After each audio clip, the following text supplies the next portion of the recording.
Gandang araw! Tara, samahan niyo akong mag-harvest ng aming mga alugbati. At ang aming mga alugbating matataba, mas mataba pa sa bulsa ko.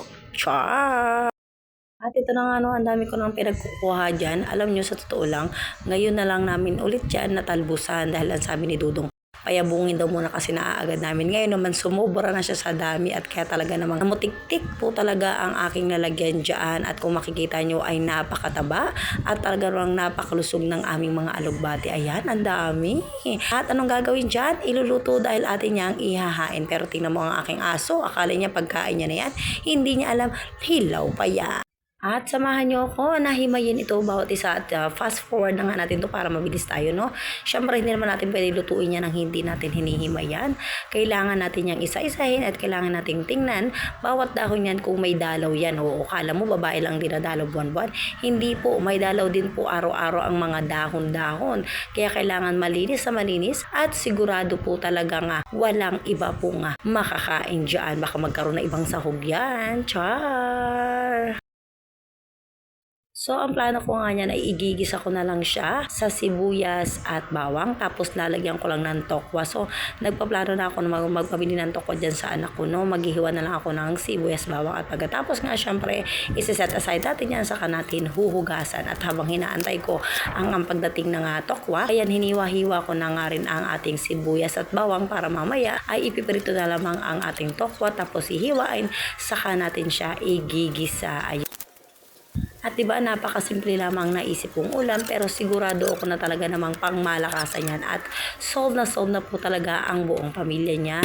At ayun na nga, for the hanap na ako dyan ng ating mga kawali. Mga isang kawali lang syempre. Pero wag niyong i-bash ang aking mantika. Yan ay pinagprituhan ng pritong manok. Isang beses pa lamang pong nagagamit yan. Syempre bago ko itatapon yan, kailangan mapagsamantalahan ko ng maraming beses yan ha. Syempre yung ano yun, yung mantika no, hindi mo porket na ganyan ang kulay niyan ay marumi na yun. So ibig sabihin, ganyan ang kulay ko, marumi na rin ba ako? Syempre di naman natin makikita sa kulay ang tunay na linis at dumi ng isang tao. At saka walang taong madumi. Depende lang mo po yan sa mga mapanghusgang mata ng kapwa natin. Tama po ba ako?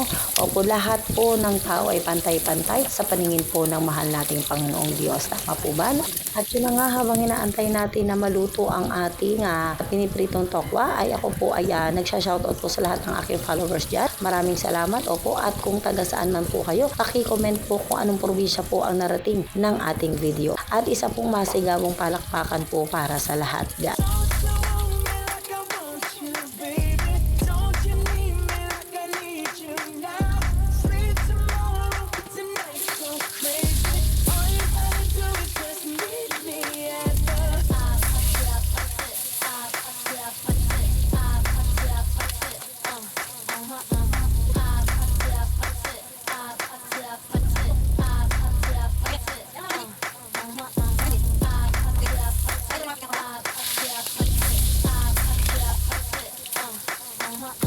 Tapos maya-maya nga lang, may dumaan na nagtitinda ng ubas at syempre napabili naman kami.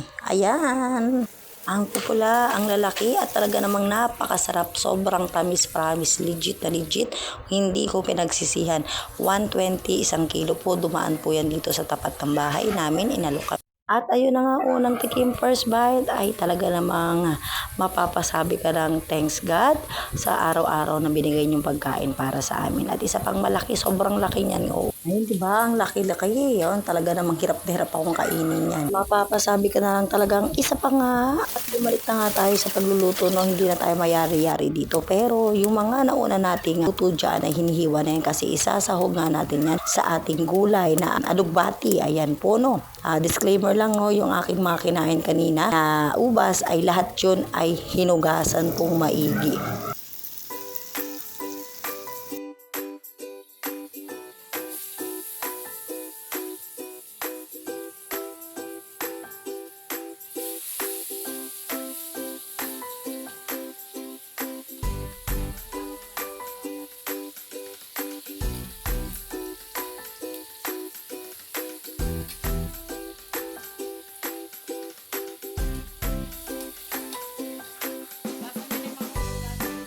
Ayan, nakalimutan ko yung isa sa inalang ko dyan na alugbati, hindi ko siya na i-video yung pagigisa ng sibuyas at bawang. Pasensya na, agad-agad.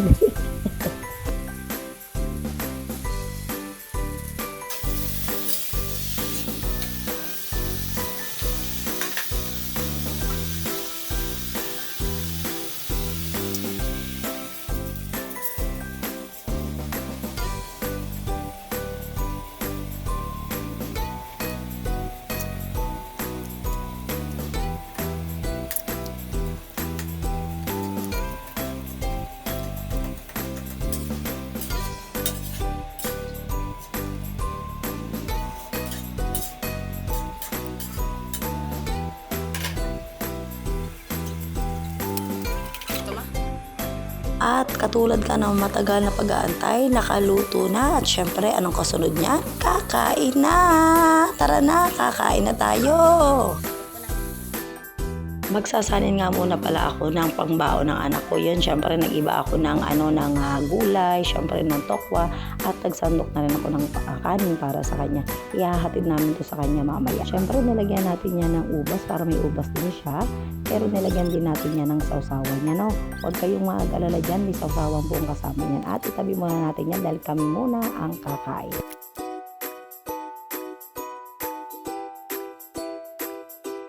First things first muna, syempre bago kumain, magdasal muna, magpasalamat sa lahat ng biyayang binigay sa atin sa araw-araw ng Panginoong Diyos.